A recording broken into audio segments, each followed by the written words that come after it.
अकोल्यामध्ये पोलीस ठाण्यामध्ये लॉकअपमधील महिलेकडे शरीर सुखाची मागणी केल्याचा आरोप करण्यात आलाय।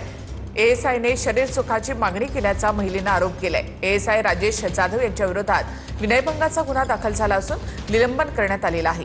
राजेश जाधव मागच्या दाराने पोलीस ठाण्यातून फरार झालाय।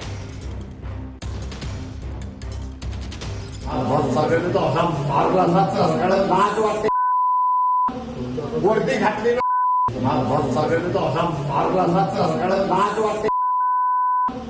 वर्दी घातली